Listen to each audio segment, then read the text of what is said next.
Welcome my YouTube channel Manish Suthar. तो आज हम बात करते हैं क्लास 12 के पॉलिटिकल साइंस के चैप्टर नंबर 1 की शीत युद्ध का दौर। इसमें एमसीक्यू क्वेश्चन करते हैं आज का अध्याय। तो इसमें हम 15 प्रश्नों के बारे में जिक्र करेंगे। तो आज का पहला प्रश्न है, किस देश के प्रभुत्व से एक ध्रुवीयता कायम हुई? यानी उस देश का नाम बताना है जो इसमें एक ध्रुवीयता कायम हुई। तो रूसी संघ, चीन, फ्रांस, अमेरिका। तो ये है अपन का अमेरिका। तो बात करें, अमेरिका विश्व का एक शक्तिशाली राष्ट्र के रूप में जाना जाता है। और ये जो शीत युद्ध है, शीत युद्ध का अर्थ होता है यानी कि दो खेमों के बीच एक ऐसा वातावरण बन जाना जिसमें युद्ध की स्थिति बने लेकिन युद्ध न हुए, भय, तनाव, ये सब कुछ इसमें चलता रहा। तो यही शीत युद्ध कहलाता है। तो शीत युद्ध की काफ़ी विशेषताएं देखने को मिलेगी इस अध्याय में हमें। तो आगे दूसरा क्वेश्चन, तो इसका ऑप्शन डी रहेगा।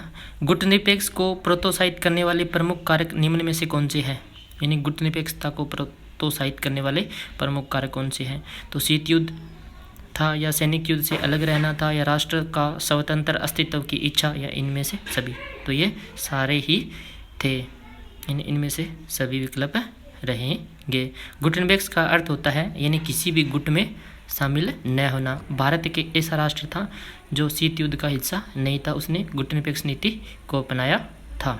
तो इसका आंसर इनमें से सभी रहेगा। क्वेश्चन नंबर 3, अमेरिका ने 1970 तक किस साम्यवादी देश को संयुक्त राष्ट्र का सदस्य नहीं बनने दिया? यानी ये किसको नहीं बनने दिया था? तो इसका सबसे जो विरोधी था सोवियत संघ, उसको तो नहीं, साम्यवादी चीन को, उत्तरी कोरिया को, या हंगरी को। तो ये नहीं बनने दिया था साम्यवादी चीन को। तो इसका करेक्ट आंसर हो जाएगा साम्यवादी चीन को नहीं बने। दूसरा विश्व युद्ध कब से कब तक चला? 1939 से 1945 तक ये युद्ध चला। 6 वर्ष तक ये युद्ध चला था। 1914 से 1919 तक प्रथम विश्व युद्ध चला था। 1945 से 1991 तक शीत युद्ध का दौर कहलाता है। और 1962 के अंदर क्यूबा मिसाइल संकट आया था जो इन्हीं दो खेमों के बीच में था। इसमें एक खेमा यूएसएसए और दूसरा खेमा था यूएसएसआर, यानी जो संयुक्त राष्ट्र संघ के कुछ सदस्य देश भी थे और उधर रूसी खेमे के भी कुछ राष्ट्र इस युद्ध में भाग ले रहे थे।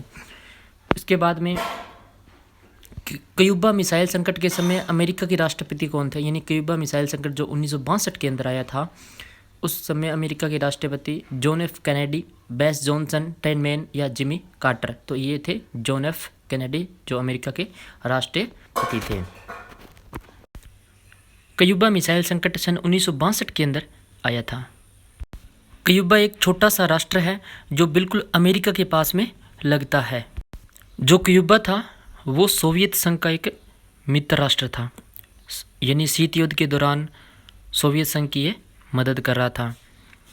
उसी शीत युद्ध के दौरान सोवियत संघ ने क्यूबा के अंदर अपनी मिसाइलें तैनात कर दी थी। और मिसाइल तैनात होने के बाद में अमेरिका को इस बात का पता चल गया कि सोवियत संघ ने क्यूबा के अंदर क्या है, मिसाइलें तैनात कर दी है। युद्ध की शुरुआत कब से मानी जाती है? 1945 के बाद से वैसे शीत युद्ध की शुरुआत मानी जाती है, क्योंकि 1939 से लेकर 1945 तक तो द्वितीय विश्व युद्ध चला था। द्वितीय विश्व समाप्त होते ही क्या शीत युद्ध की शुरुआत हो गई थी, क्योंकि दोनों खेमों के बीच में एक अपने आप को शक्तिशाली राष्ट्र के रूप में दोनों राष्ट्र मानना चाहते थे, जिसी के कारण शीत युद्ध की शुरुआत हुई। अगला प्रश्न, कौन से दो महाशक्तियों के बीच शीत युद्ध चला? तो ये चला था अमेरिका सोवियत संघ के बीच में। तो इसका ये 1945 से लेकर 1991 तक चला था। दो महाशक्तियों के बीच में, अमेरिका और सोवियत संघ के बीच में ये युद्ध जो चला था।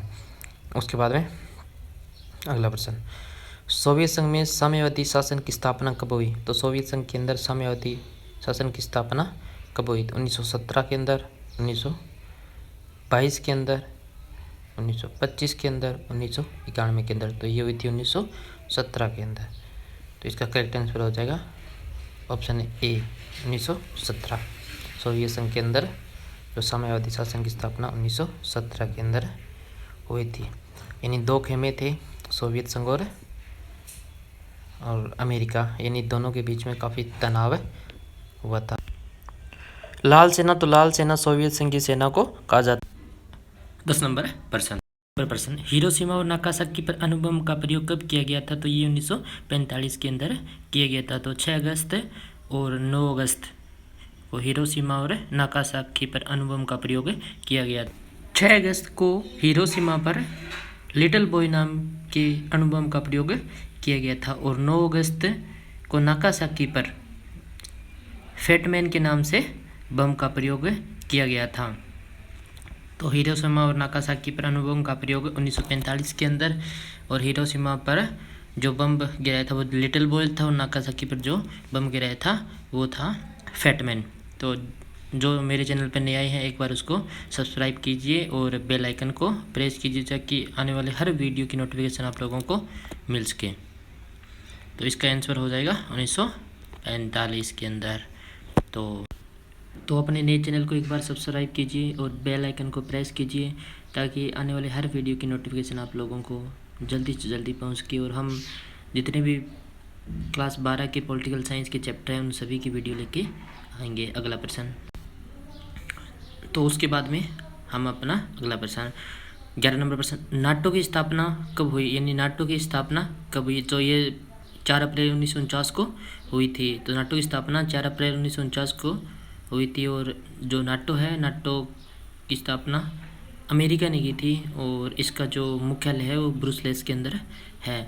नाटो की स्थापना 4 अप्रैल 1949 को की गई थी और ये जो सोवियत संघ का विस्तार है उसको रोकने के लिए की गई थी। अमेरिका द्वारा क्या है, सोवियत संघ के विस्तार को रोकने के लिए इस गुट का निर्माण किया गया था जो एक सैन्य गठबंधन था। भारत का पहला सफल परमाणु परीक्षण कब किया गया था? तो भारत का पहला सफल परमाणु परीक्षण है वो 1974 के अंदर किया गया था, और जो द्वितीय था वो भारत का सफल परमाणु परीक्षण 1998 के अंदर किया गया था। तो ये जो दोनों परमाणु परीक्षण थे वो राजस्थान के जैसलमेर जिले के पोखरण नामक स्थान पर किए गए थे। यानी भारत ने अब तक 2 परमाणु परीक्षण किए हैं।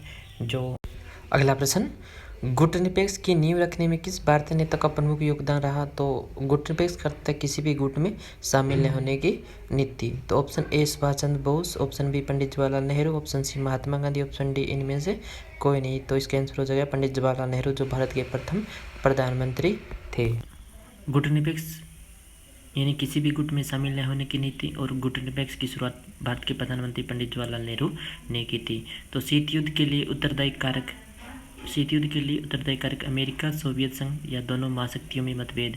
तो अमेरिका और सोवियत संघ दोनों महाशक्तियों के बीच में काफ़ी तनाव रहा। 1945 से लेकर 1991 तक दोनों महाशक्तियों के बीच में काफ़ी तनावपूर्ण वातावरण रहा। यानी शीत युद्ध के दौरान दोनों महाशक्तियाँ एक दूसरे के सामने आ गई थी। अगला प्रश्न, सोवियत संघ ने कौन सा सैनिक गुट बनाया था? तो सोवियत संघ ने वार्सा संधि सैनिक गुट बनाया था जो 1955 के अंदर बना था। ऑप्शन ए इसका करेक्ट आंसर। और अमेरिका ने क्या है, नाटो की स्थापना की थी 4 अप्रैल 19